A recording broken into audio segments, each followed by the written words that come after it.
Democrats like Harley Ruda, a candidate in California's 48th congressional district, are hoping for a blue wave in November.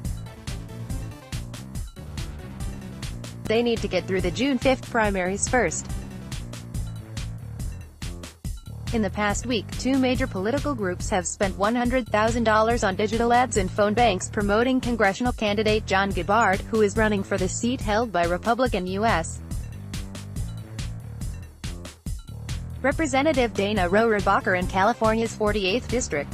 The ads, captured by Facebook's political ad archive, are unremarkable in their political rhetoric. They boast of Gibbard's military experience. They say he'll go to Washington to fight for taxpayers, not the special interests, and that he believes we need term limits for Congress because it's time to drain the swamp. What's remarkable is who is paying for the ads boosting Gibbard, a little-known Republican, the Democratic Congressional Campaign Committee and a super PAC backed by the Liberal Service Employees International Union.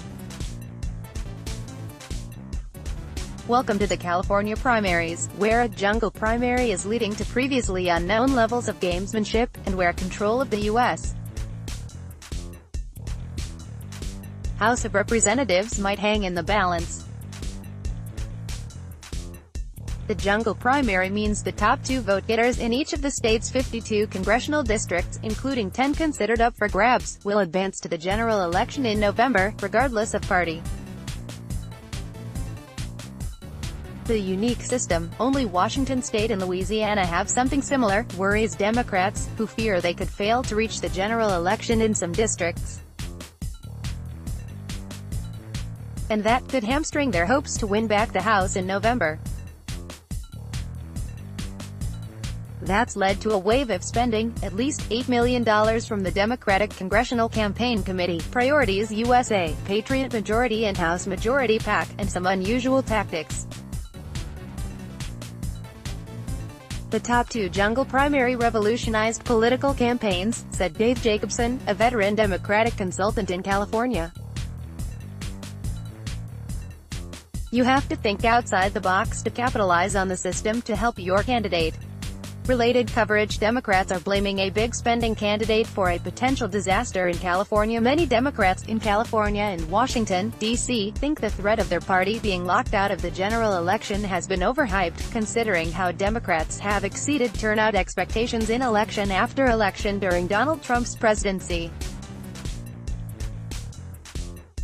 But the spending shows how dire leading Democratic strategists think the consequences could be. It's a threat to be taken seriously, said Zach McCrary, a Democratic pollster who has done work in California in the past.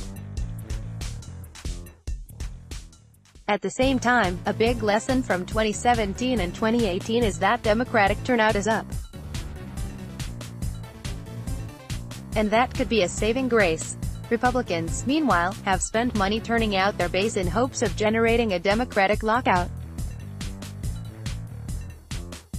But for the most part, they're content to sit back and watch the finger-pointing. The DCCC and Nancy Pelosi's super PAC are lighting money on fire right now in hopes they can avert a catastrophe in their most focused-on area of the country, said NRCC spokesman Jesse Hunt. Republicans are in an even stronger position today after Democratic candidates aired each other's personal dirty laundry and battled over who is most progressive. The threat of a lockout is real in three districts targeted by Democrats: the 48th district, held by Rohrabacher; the 49th district, where GOP Rep. Dare Lisa is retiring, and the 39th district, where GOP Rep. Ed Royce is retiring. All three districts are centered in the Southern California suburbs in Orange and San Diego counties, former GOP strongholds where Trump cratered in 2016. In the 48th district, Democrats are boosting Gibbard to draw votes away from Scott Baugh, a former Orange County GOP chairman, with many of the ads telling voters he is better than Baugh. Democrats fear Baugh, a more traditional Republican than the Russia-friendly Rohrabacher, could win enough votes to finish second behind the incumbent. Another layer to Democratic problems is the battle between businessman Harley Ruda and stem cell researcher Hans Kierstead. While Kierstead was the early favorite and won the endorsement of the California Democratic Party, the DCCC endorsed Ruda after a whistleblower complaint surfaced alleging Kierstead once punched a female student, among other misconduct. Kierstead denies the allegations. In the 49th, the DCCC aired television ads attacking Assemblyman Rocky Chavez, a more moderate Republican, criticizing him for supporting cap-and-trade and for backing Democratic Gov. Jerry Brown's budget. Recent polling shows the ads have successfully deflated support for Chavez, with the GOP coalescing behind State Tax Board member Diane Harkey. Harkey is now considered a lock to advance to the general, but there are 4 Democrats battling for the second spot alongside Chavez, businessman and veteran Paul Carr, retired Col. Doug Applegate, environmental lawyer Mike Levin and Sarah Jacobs, a former Hillary Clinton campaign aide. National operatives this weekend told HuffPost they would blame Carr, who is polling 4th among Democrats, and is spending big to attack Levin and Jacobs, for a potential lockout, but the messiest of all might be the 39th, where 2 free-spending Democrats have clashed for months. Veteran and businessman Gil Cisneros, a lottery winner and former Republican with the backing of the DCCC, and Andy Thorburn, a billionaire running as a Bernie Sanders-inspired progressive, have been exchanging allegations of everything from tax fraud to threatening voicemails. The fighting eventually led the California Democratic Party to broker a truce between them. Sam Jamal and Mike Contran round out the list of viable Democrats.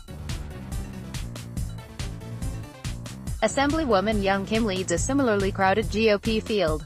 The race has seen $10 million in spending, the most of any district in the state. Download. Do you have information you want to share with HuffPost? Here's how.